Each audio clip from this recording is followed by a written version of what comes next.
Welcome back viewers. मैं हूं इंतज़ार हुसैन मथरुमा और आप देख रहे हैं मेरा यूट्यूब चैनल।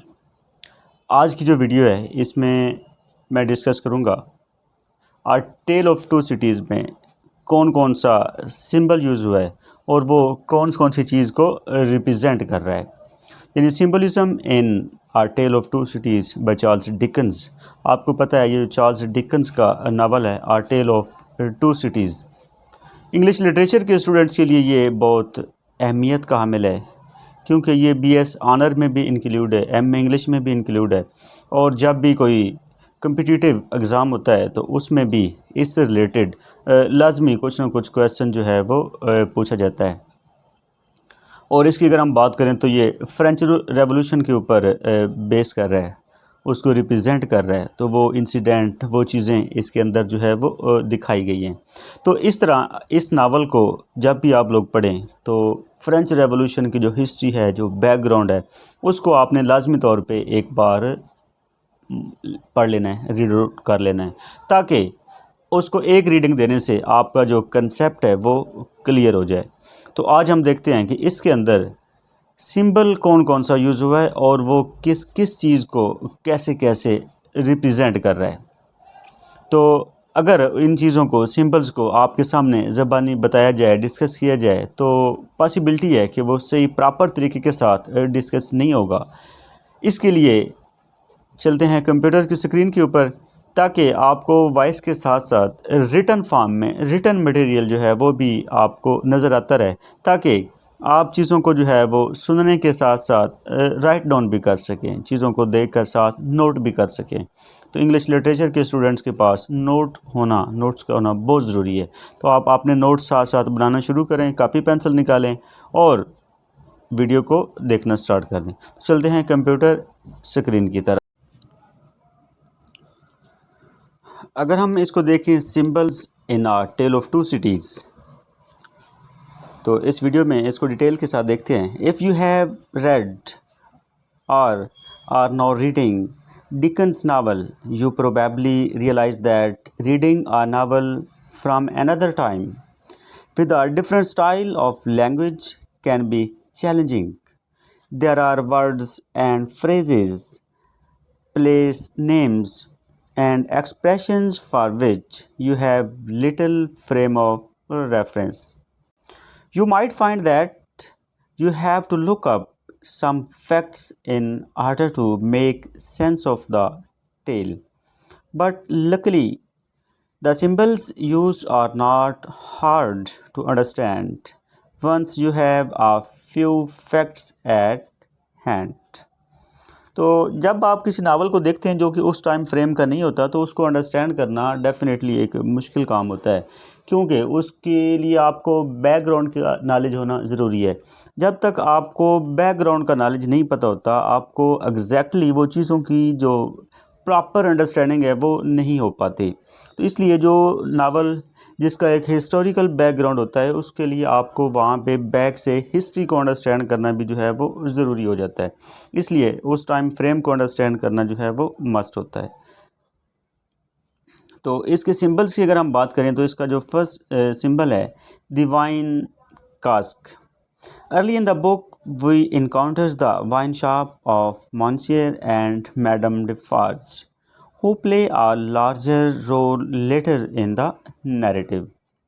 यानी शुरू में हम देखते हैं वाइन शॉप को देखते हैं, जो कि किसकी होती है, मॉन्सियर की और मैडम डिफार्ज की होती है। बाद में स्टोरी के अंदर उनका एक बहुत बड़ा लार्ज स्केल के ऊपर एक नैरेटिव, यानी स्टोरी में एक रोल है, एक किरदार है, जो कि स्टार्ट में इतना हमें नहीं लगता कि ये बहुत इम्पोर्टेंट रोल प्ले करेंगे।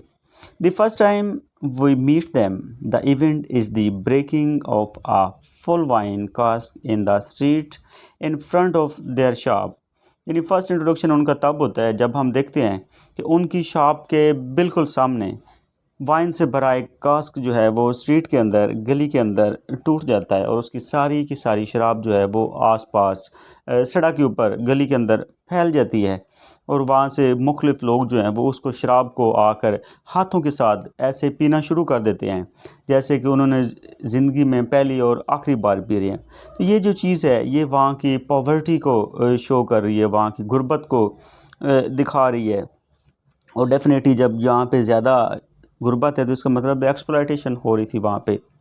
As the wine spills out and collects among the stone pavement of the street, people rush to drink the wine by whatever means possible. जैसे ही वो शराब वहाँ पे गिरती है तो लोग उसकी तरफ फ़ौरन दौड़ते हैं और उसको अपने हिस्से की शराब लेने की पीने की कोशिश करते हैं जिस तरह भी पॉसिबल हो सकता है. अगर किसी के पास कोई बर्तन है तो वो बर्तन से पी रहा है, किसी के पास बर्तन नहीं है तो वो हाथों से पी रहे हैं, और कुछ लोग जो हैं वो डायरेक्ट ज़मीन के साथ मुंह लगा कर भी पीते दिखाई देते हैं नावल को अगर आप गौर से देखें. Soon after, the poor people have just a few moments of merriment before the misery of their daily lives returns. यानी उनके लिए एक छोटा सा लम्हा होता है जिसमें वो एंजॉय कर लेते हैं और उसके बाद वही उनकी जो ज़िंदगी की प्रॉब्लम्स हैं, मसाइल हैं, मिजरीज़ हैं, वो उनकी तरफ रिटर्न हो जाते हैं, चले जाते हैं. Dickens uses this symbol in two ways. First, the eagerness of the people to drink spilled wine from the filthy Parisian street symbolizes the extreme state of poverty and hunger that the average people of Paris experienced before the revolution. यानी एक symbol तो ये represent कर रहा है कि वहाँ पे बहुत ज़्यादा पॉवर्टी है, गुर्बत है, जो कि वहाँ के फ्रांस के लोगों ने वहाँ पे फील की, महसूस की पेरिस के अंदर रेवोल्यूशन से पहले. Also the brief euphoria and merriment of the wine drinkers symbolizes the way in which the peasants of Paris revolted against the royal and wealthy and the mob behavior that Dickens found disturbing. तो दूसरा इसके पास ये वाला aspect भी जो है वो सामने आता है कि कैसे जो वाइन ड्रिंकर्स थे, जो वाइन ड्रिंकर्स हैं वो सिम्बोलाइज़ कर रहे हैं, किस चीज़ को सिम्बोलाइज़ कर रहे हैं?